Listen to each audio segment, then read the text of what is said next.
So we start out with a stock CB 550. You know, I had to think about, you know, how we wanted to attack it. So as far as the fabrication goes, which is what we're into, we decided to build a dual shock swing arm for the rear, so you know, that way you get a little more suspension travel out of it and go on and off-road a little better. These are actually Harley-Davidson Sportster lowering coilovers from Drag Specialties on the rear here. This is actually a TC Brothers chain, so shout out to TC Brothers, shout out to Drag Specialties.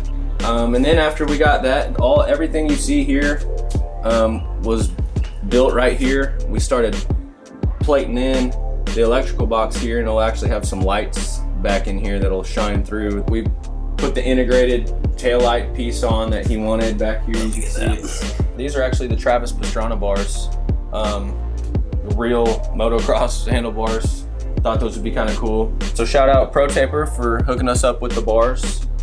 We got the Coso. This is our speedometer right here, and so this should light up and be nice and fancy.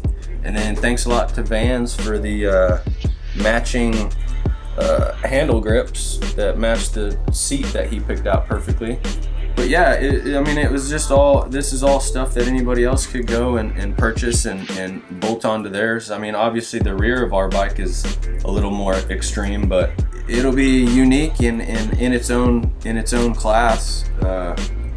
I hope it keeps up with all the other really cool Scrambler builds that are out there, and all the awesome builders for all the old CVs and anything else that's worth riding. So hey, if you guys want to follow along and try to keep up with the builds that we're doing, go check out Slag and Grit at slagandgrit.com, or you can check us out on Instagram at Slag and Grit.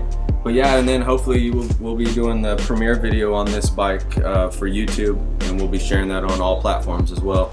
So definitely go check us out. We got some cool stuff on the way for you guys, so I appreciate it.